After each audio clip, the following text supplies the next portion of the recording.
Well, I heard my parents and many other adults talk about Charles Lindbergh's transatlantic flight, and that made a big impression on me at a very young age. And I was enthused about airplanes and built little model airplanes out of balsa wood, just for the looks of them, not flying models. And then later, I did build flying models. And the older I became, the more interested I was with aviation, and wanted to learn as much as I could. And I spent most of my time trying to learn what I could about aviation. And by the time I was 12 or 13, I was really eager about anything I could get my hands on having to do with aviation. And by the time I was 15, I'd already helped start a flying club in the high school I attended. And I started taking flying lessons at 16. And it took me a long, long time to get soloed because I only earned $2 a day for 16 hours working in a grocery store. Part of the time sacking groceries, and then later taking care of the produce department in a Hills grocery store. But they gave me the $2, and after we'd get out of church on Sunday afternoon, I would ride my bicycle to the what is now, it was at that time called Ferry Field, an airport outside of Nashville. It's now called the Metropolitan International Airport in Nashville. But I could only get 15 minutes flying time for the $2 that I'd earned. And I'd ride my bicycle at 15 miles to the airport and take my lesson and hang around as much as I could just to be around the airplanes. And I volunteered to wipe windshields and wipe oil off of the fuselages, and all that did was give me further enthusiasm to really want to be a pilot. But unfortunately, in my case, everything I really wanted to do was just fraught with obstacles. First thing I was very uncomfortable and with nausea on my first ride in an airplane. And that persisted throughout my 8 hours of instruction before soloing. And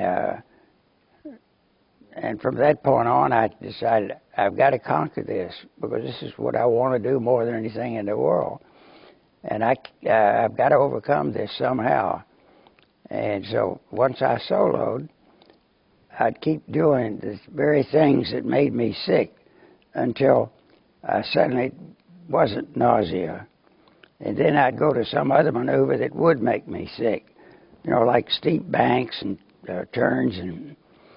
And so I would just fight this problem I had and keep telling myself I could handle it. And yet it was extremely difficult. But as a result, it was probably the greatest thing that ever happened to me, because I did things with airplanes that there was nobody to teach me aerobatics. And the first thing, I'd been doing wing overs, and I thought, well, why not go up a little higher? And I kept going higher until suddenly I was doing an Immelman, then rolling out on top. And then finally, I did that enough times to where I didn't get nausea from the pull up and over. And then I decided I'm going to do a whole loop all the way through. And I did, and I kept doing that until, again, I overcame the difficulty. And that continued, but there was no one who knew anything about aerobatics. And I wasn't thinking in terms of aerobatics because I didn't even know what that was. But I knew that the things that I had to do was overcome this discomfort that I was having. And I kept at it until the first thing you know, I became pretty skilled in overcoming it. I started doing rolls and then I worked on that, and then I decided, what if I could stop this airplane like there and there, and so point rolls. And so I did that, and with the little airplanes that I was flying, you didn't have enough power to keep the nose up, so you'd have to pull up like this and get it high, because when you got through any maneuver, even a roll, your nose would fall out. And so you would just drop out like this because you didn't have enough power to hold it up there. And that was discomforting for me, and I kept doing that until I overcame it. And then I graduated to a bigger airplane, and as I earned more money, I kept at it, but it was still a long process. It took me almost a year to get soloed, to get that 8 hours, because I didn't go out to the airport except in the summertime. My parents didn't even know about it, and they wouldn't even let me drive a car, and yet I was already flying, and I had soloed at 16, and they still wouldn't let me drive the car. And I did a lot of mischievous things, but my parents didn't know about. I remember once, we were going across the river on a ferry boat. To get to the airport, you had to cross the river. And we were in an old Model T Ford, and I was about 12 or 13 years of age. And I saw the ferry boat captain come over to talk to my parents, and I scooted down in the back seat, but he had already seen me. And he said to my parents, who had forbid me to ever swim in that river, and he said, "Boy, I've never seen anything like this young man of yours. I watched him swim back and forth across this river, right through the path I drive this ferry boat. I saw him do it 20 times without getting out of the water." And boy, my parents looked at me, and I was just embarrassed as I could be, because they'd forbidden me to ever go in that river. And the cat was out of the bag. And so I just said, "Well, look, he told you I can swim it 20 times. Now what's wrong with going to the river?" And so they kind of overcame that. But they didn't know about my flying until after I'd soloed. And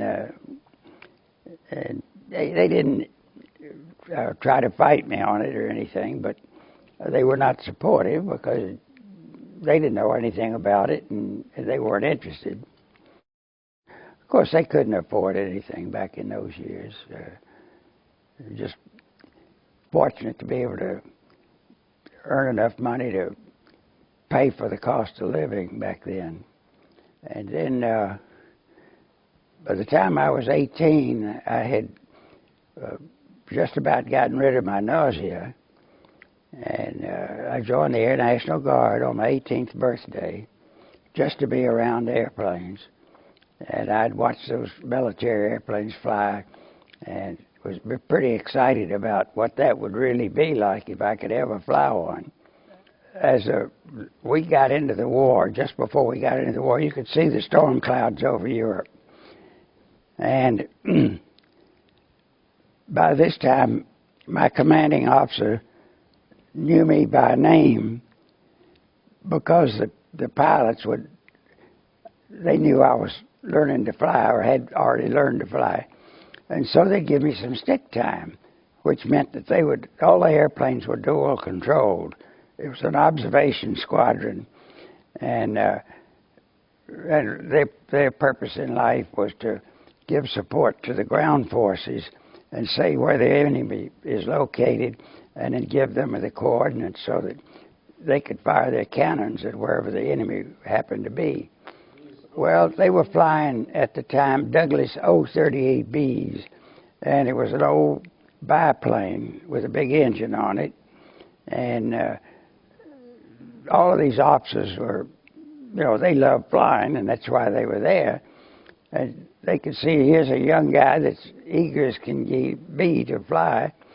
And so they let me fly the airplane And first thing you know, one of the pilots said, would you like to try and land it? And I said, yes, sir. And so I landed it okay, and he was pleased, and he told the other pilots, and so then they started letting me land them and take them off, and as if they were instructors. And they lowered the age from 21 to become an Air Force pilot to 18. And they lowered the college requirements of 2 years to high school. And when that happened, my commanding officer called me in and he said, the pilots tell me that you're qualified now to become a second lieutenant in the observation squadron. And that means you can fly all of the airplanes on your own as soon as you take a written test, because they've already told me you're qualified to fly. And so I said, well, sir, I'm so privileged that you feel that way and the pilots feel that way about accepting me. But I said, I've noticed they have an O on the shield of their wings, which means it's observation.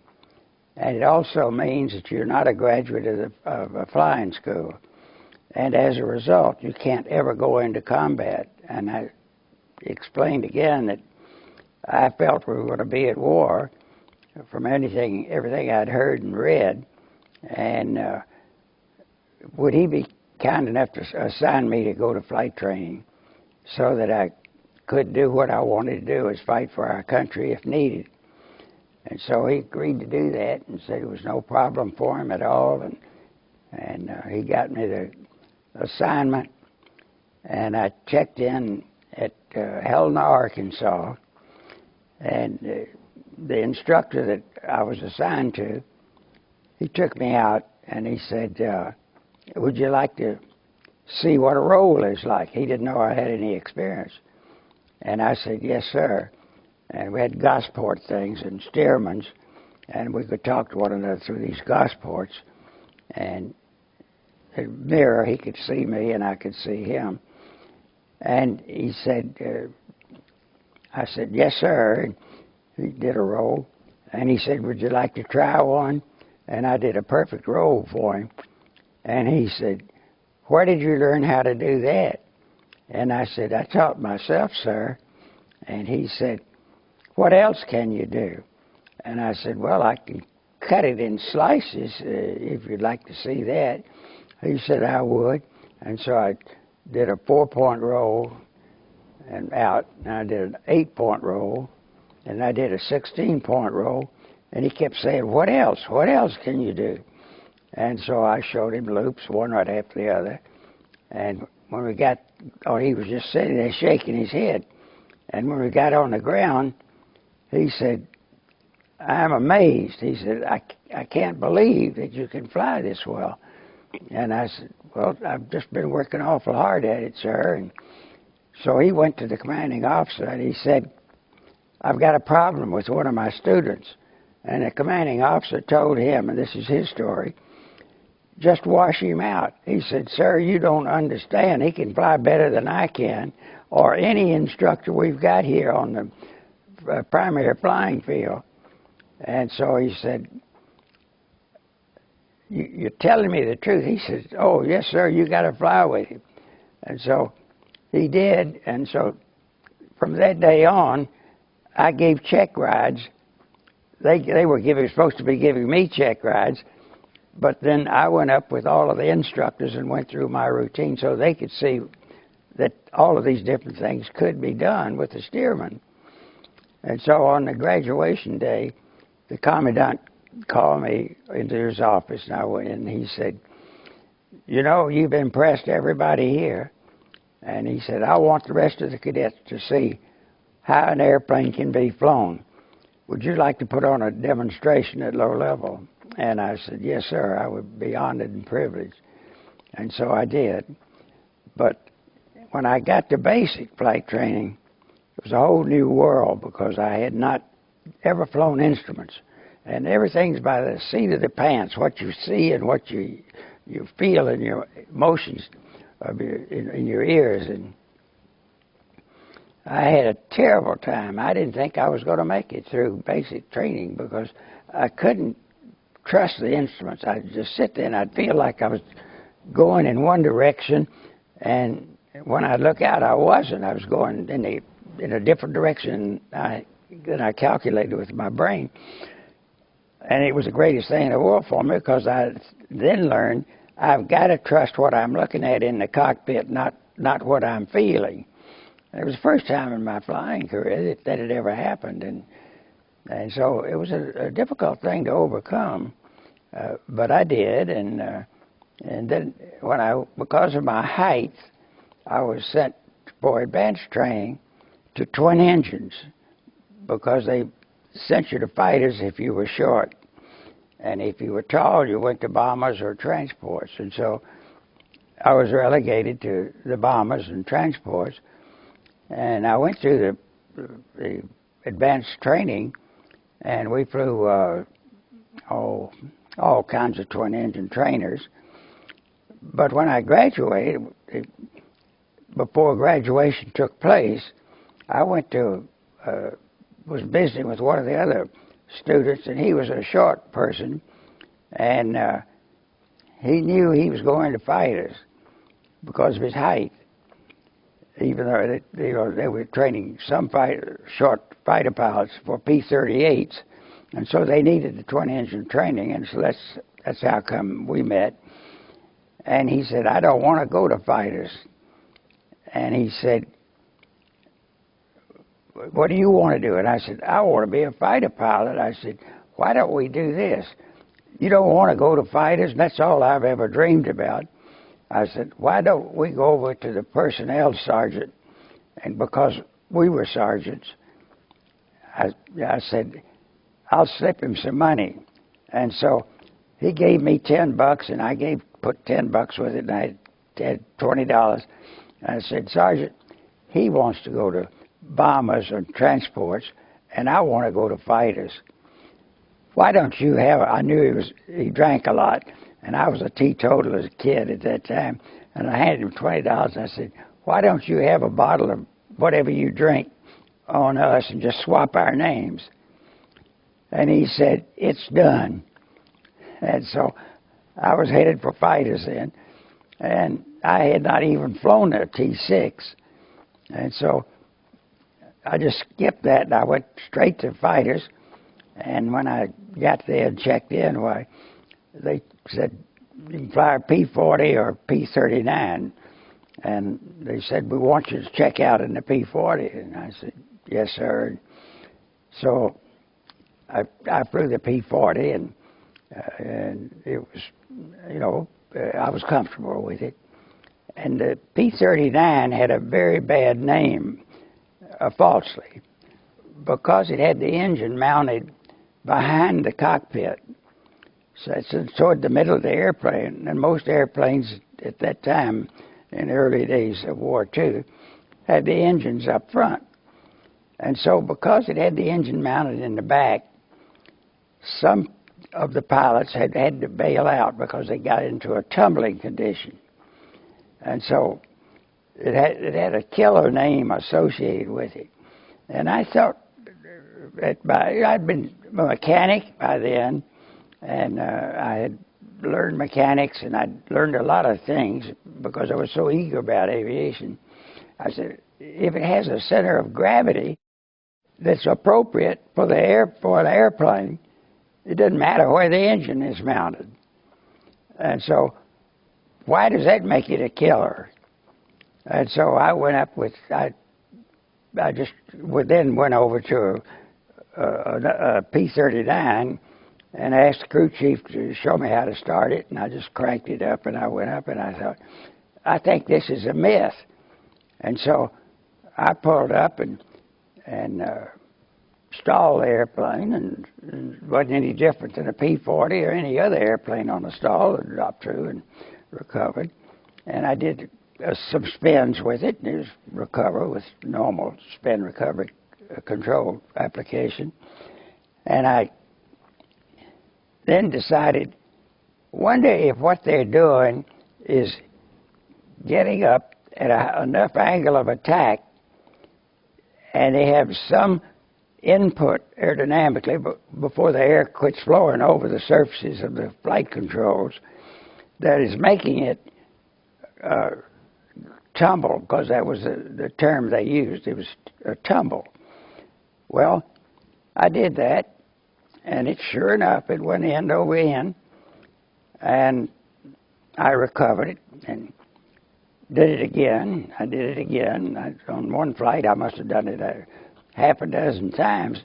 And so when I got on the ground, I was telling one of my classmates, other sergeant pilots, that it was a big bunch of malarkey about the bad characteristics of the airplane. And they said, how can you be sure? And I said, well, I'm going to go up with a P-40 on my next flight and do the same thing, and I bet you I can make it do the same thing. And so I did this, and it's now called a Lumpschuhbach, and you see it at every air show you go to. And what happens when you do a Lumpschuhbach, you start your control application just before you lose the air over the surfaces of your flight controls. So you have some input. And so you boot, and as you're going on up like this, now when you get to zero airspeed and the airplane starts to fall, it tumbles. And then you've watched them so many times, you know the rest of the story. But we never heard of it then. And so the first thing I knew, the word got back to the commander of the school, the fighter training school, and he said, I understand you've been up doing a tumble with the airplane. And I said, yes, sir. I said, they're all the same. If the center of gravity is where it's supposed to be, they're all going to do the same thing. And it's not any different than a P-40, but nobody has experienced it in a P-40, so this airplane's gotten a bad name. He looked at me like, how do you know all of this, young man? But I said, may I show you? And he said, I want to see it. And so I went up and did it with the P-39, and then got back on the ground and took it up. And he had all the students. We were actually, by then, already fighter pilots, but this was some training they gave us 10 hours before going overseas. But that got rid of the myth about the airplane. And I'd been shot down by friendly fire before I left the States. And I thought I just had an engine blow up on me, and I was too low to bail out. And I couldn't get enough altitude when the engine blew up. And I just thought it had an engine failure. But actually, I'd been shot down by ground fire. And my commanding officer at the time, and that was in our fighter training down in Florida, he was flying over when we were shooting at water slicks, and he saw me get shot down. And I didn't know I was shot down. I just thought I had an engine blow up on me. And I couldn't get up high enough, and so I decided I had to ditch it. So I put it in the water, and he was circling in a little light observation plane, and I didn't even know he was there. And I tried to land near a fishing boat, and I did pretty close to it, several hundred feet. And when I hit the water, the airplane submarined. It was a P-40, and it had that big scoop under the bottom. And as soon as the nose hit the water, the scoop just dug it in like a submarine. And I was underwater before I could even do it. I got the canopy open, fortunately, but I was up to here in water in the cockpit. And I was still strapped in, and I unstrapped everything, and now I'm way underwater.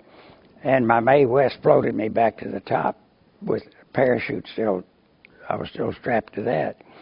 But my commanding officer, he landed on the beach. And the fishermen had seen him land, and so they took me right into the beach, and he flew me back. And he said, we're going to get the airplane fished out, and we'll find out what's wrong with it. And sure enough, it was full of 50 caliber holes, and they put the airplane on display for everybody to see. But I thought I'd had a master bearing failure, and they had already lost a couple of P-40s. It was a new engine design. That part of the engine had been redesigned, and so it was a newer model. And but this was enemy ground, friendly fire. They got me. It's kind of interesting to think that we only got 10 hours of fighter time, and then we were off to combat. There were 2,000 of us who were underage to become officers and without the 2 years of college. And so we went off overseas. I was 20 years of age, in charge of 67 fighter pilots. And we went to England, had no American airplanes. They didn't know what to do with us. And we were assigned to the British. And I was in charge of 67 fighter pilots going into combat. And that's unheard of, to think of a 20-year-old with that much responsibility. 67 I was headed for England, and nobody knew what to do with us. Well, everything was happening in turmoil in those early days, because all 67 of us were squeezed into a small area, bunk beds going 4 deep, and if you want a lower bunk, all the way for 3 days from New York to Scotland, there'd be somebody tossing his cookies on the top bunk, and the rest of you were getting it down below. And you'd walk into that room to go to bed at night, and you'd have to hold your nose to walk in there. Oh, it was just terrible. And they were, a ship like the Queen Elizabeth or Queen Mary, they were designed for maybe 1,200 people. Anyway, I think somebody told me there were 18,000 of us military soldiers packed on that ship. And there were bodies everywhere, and you just go from one meal to the other, and you get through eating, and you'd wash your mess kit, and you go stand in line. We only had 2 meals a day, and the bathrooms were big long lines going to the toilet facilities. Unfortunately for the British, the men were all off fighting the war, so they were out around the world, and we were stationed near a munitions factory, and it had 10,000 women employed in this factory, and they had no place to put us up for quarters. And to describe this thing, they were at the factory, munitions factory, their housing, if you can think of a wagon wheel with the big hub and the spokes going out. Well, where the hub of the wagon wheel, that was the recreation area where you got your food and any entertainment. They'd show movies in there and plays and things like that. And there were, at each spoke, housed 100 women. And so they took the 100 women out of one spoke and put me and my 67 fighter pilots in that spoke. I guess I don't need to say anything more. It was heaven without dying. And the British were really great to us. They gave us the equipment, let us fly their airplanes, and they led the missions for us. But I was in charge of my 67 fighter pilots.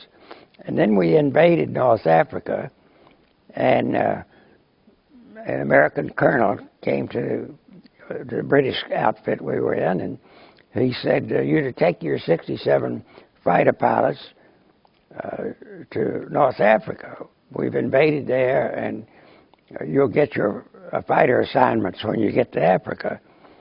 And by that time I said, sir, before we go, I'd like to have you know that I'm aware that they're now graduating pilots not as sergeants, but as flight officers. And I said, the last group that came out, the group just before us that came overseas, there were only a dozen or so of those. they were all promoted to second lieutenants before they left New York Harbor. And I said, could you do something for me? And I said, I'm responsible for these pilots. Could you get us commissioned? And he said, I'll do what I can. And so he said, they're making sergeants. Instead of sergeants, they're making them flight officers. And Chuck Yeager came along after me, and he was a corporal going through flight training. And so he was considered an aviation cadet, enlisted pilot. But by the time he came out, they were already then graduating everybody and giving them the rank of flight officer, which was like a warrant officer. And so Chuck was never, he didn't graduate as a sergeant pilot, but all the rest of us prior to the classes that he was in, much later than ourselves, they became flight officers. We were promoted to flight officers, and we went to North Africa as treated as officers. And I got to tell you, it was a far cry from going overseas on that Queen Elizabeth. But now, as officers, we went to North Africa.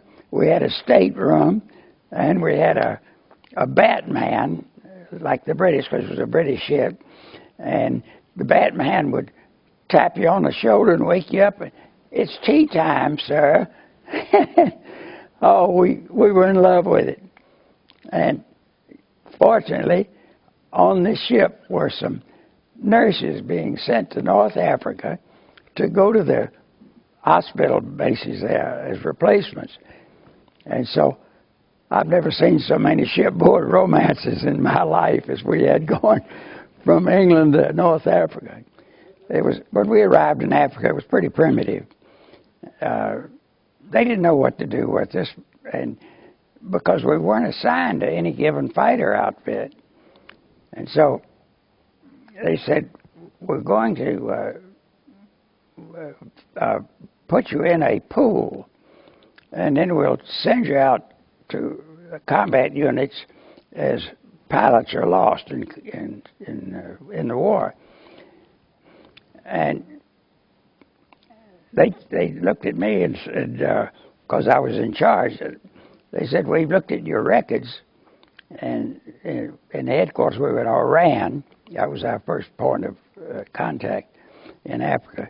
And they said, you've got more experience than anybody else in your group. That's why you were selected. And I said, yes, sir, I'm sure it is. And he said, well, what we're going to do now, we're having airplanes brought overseas in crates. And we got a big shipment that just came in from the United States. And we're going to set up production lines right here in Iran.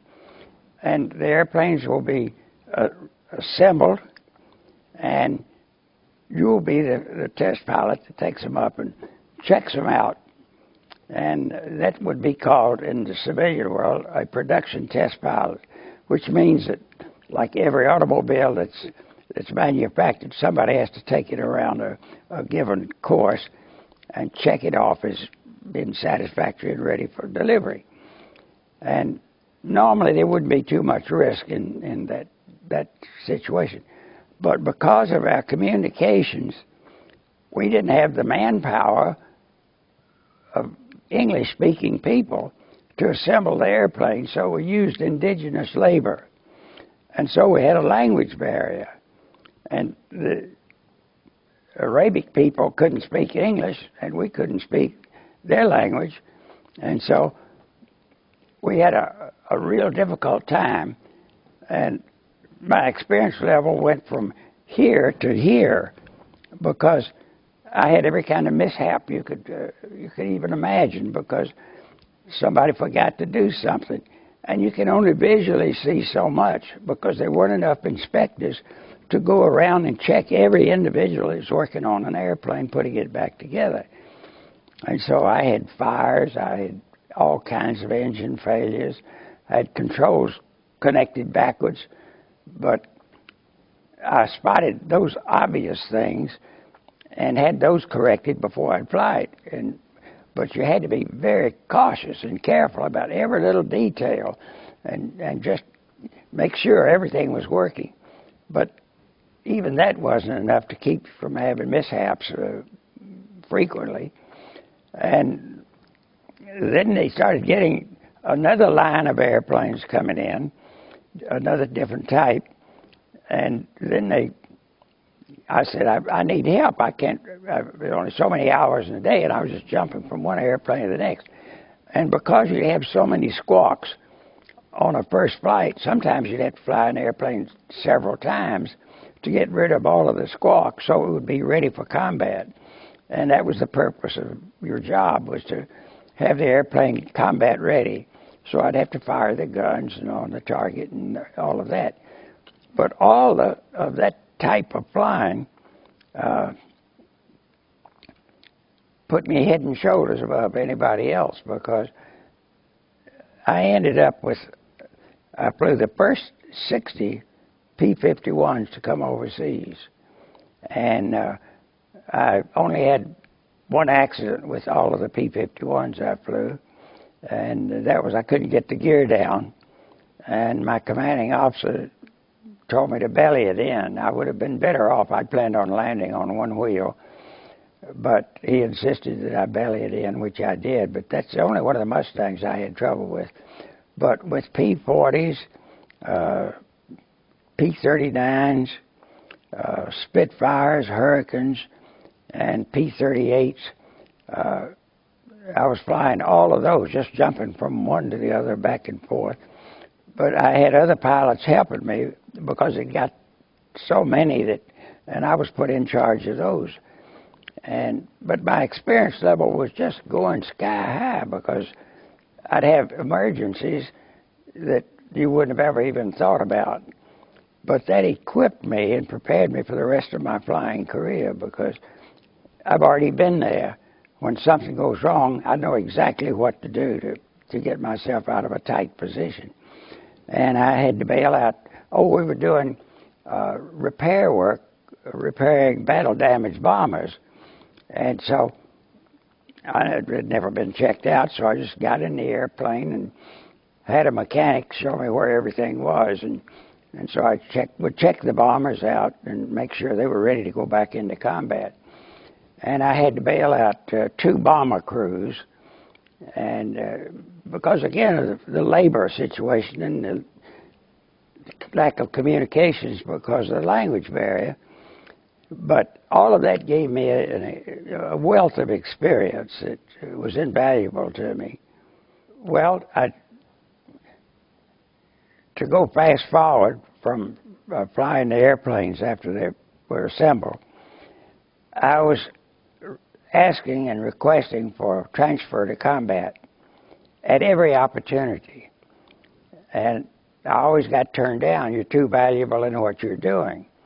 And so one day I got one through to the right person. And by this time the war had moved forward across North Africa to Algiers. And so we had recovered Algiers. And the new headquarters were there. And so I reported there when I was getting this transfer. And I was just the happiest person in the world, knowing I'm going back in there. And I was prepared for combat, unlike any other pilot that ever went into a war. Gosh, the kind of experience I had was unheard of. And I checked in at headquarters, and I said, what fighter outfit am I assigned to?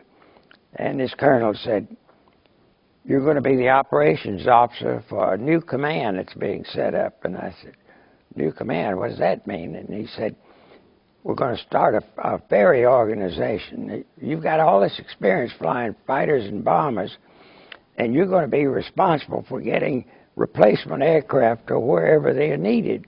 When they get our friendly forces lose an airplane, whether it be a Spitfire or a Hurricane or a bomber or what have you, you're going to lead the formation of airplanes to wherever they are needed as replacement aircraft.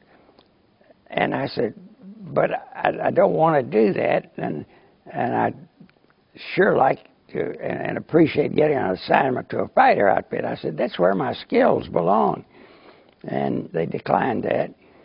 And so I went into the colonel that I had to report to, and he said, "I'll get you promoted to the highest rank I can get you."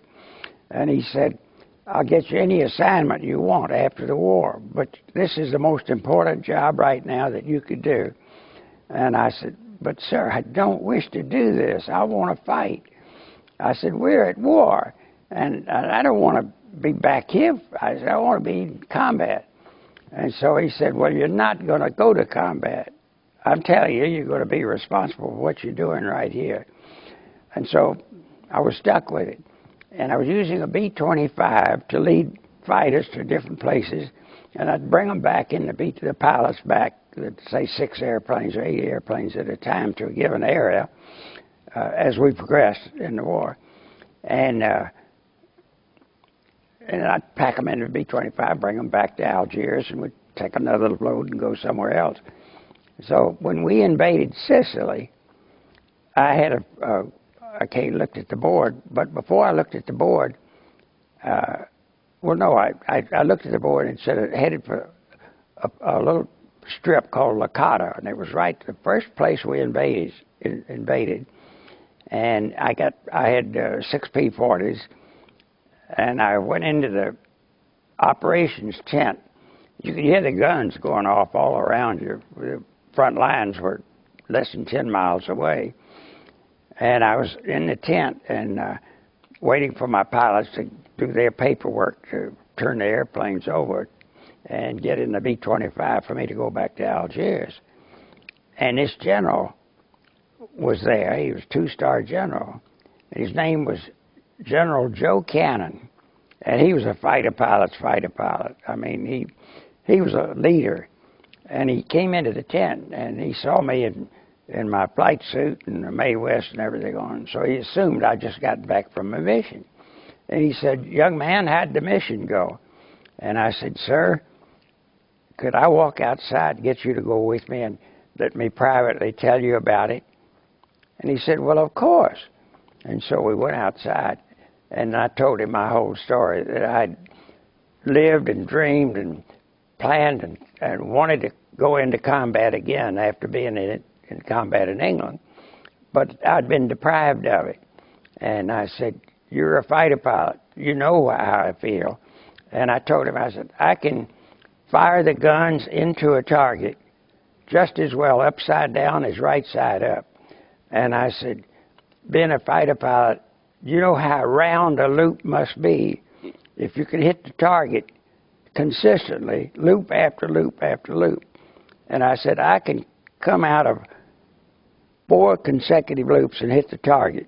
And on the last one, I can knock it out upside down." And he said, "Wow." He said, "I never heard of anything like this." He said, "Young man, where do you want to go?" And I said, "Well, Colonel McNichol watched me demonstrate an airplane, and he said, if you can get free, I will accept you in my outfit, and I'll make you a flight leader right off." And he said, "Well, he's got the 52nd Fighter Group." And I said, "Yes, sir, and they've got Mark 9 Spitfires." And I said, "That's the greatest dogfighter I've ever flown." And it was the latest of the Spitfires at that time. And I had a lot of experience on the production line testing those. And so he said, "You'll have your orders within 2 weeks." 2 weeks went by, and a month went by, and no orders. And finally, one day, I had a call from a sergeant, and they thought of the flight officers as sergeants because they knew we had been before. And so this sergeant called me, and he said, and they called us Mister. That was the title you had for a warrant officer or a flight officer. He said, "Mr. Hoover," he said, "the colonel has been sitting on your orders for well over a month." And he said, I asked him what he was going to do about it, and he said, "Absolutely nothing." And he said, "I heard you talking to him when you said you wanted to go to combat." And he said, "If he finds out I've told you this, he said, you know what's going to happen to me? And I said, don't you worry about that. He'll never know. And so I was on the board to take a B-25 with, I think, 6 Spitfires. Palermo had just fallen, and that was the main part of Sicily. And so I just packed up my clothes in my footlock, and I put it in the back of the airplane, led the Spitfires into Palermo, Sicily. And when we got there, I had taken 2 pilots that had been riding co-pilot with me from time to time. And I said, you fellas are on your own. I'll see you later. And I got out, but I still didn't have the written orders, but I knew they were there. And nobody could court-martial me if the orders really existed. And so I took my footlock out, and I went over to Colonel McNichol's office, and he said, welcome. He had a twin brother by the name of Melvin, and his name was Marvin. My commanding officer was Marvin. And they were exact twins. And his brother Mel was in England when I was flying with the British, and he was too. And so I knew him, and when I saw his twin brother in Oran, when I first started testing those airplanes, I went over and I said, we called each other by first names, so fighter pilots were kind of like that back then. But I said, Mel, how are you? And he said, you think you're talking to my brother? And I said, you're Colonel McNichol, aren't you? And he said, yes. He said, but my brothers, twin brothers, was a Major McNichol. And I said, yes, sir. I thought you'd been promoted. And he said, no, that's my brother. And he said, what are you doing? I told him, and he said, you're the pilot I was flying that airplane out there a little bit ago. I was watching you. And I said, yes, sir. He said, well, if you ever want a fighter assignment, I'd like to have you. And so I said, here I am. And working for him was a sheer delight. He said, the first thing I want you to do as soon as you get settled in is show the fighter group. I'm going to put them all together, and you show them what the Spitfire will really do. And so I said, I'll be honored, sir. And so he got everybody together, and he said, what you're about to see, you won't believe. And he said, if I catch any of you trying to duplicate it, you're going to be grounded. So get that clearly in your minds. But anytime he flies and wants to show us what the airplane will do afterwards if he's got the fuel, he's going to do it for you at my request. And so I went up and did all my stuff with it and showed him how well it could be flown. And he made me a flight leader. And we became fast friends for the rest of our lives. And he ended up as a general. And when I got out of prison camp, he said he did just exactly what he said he would do. He'd get me into right field because he knew I wanted to be what I said was a real test pilot, where you're experimental or you're flying airplanes that had never been flown before. And he was behind me all the way. And what a delightful person.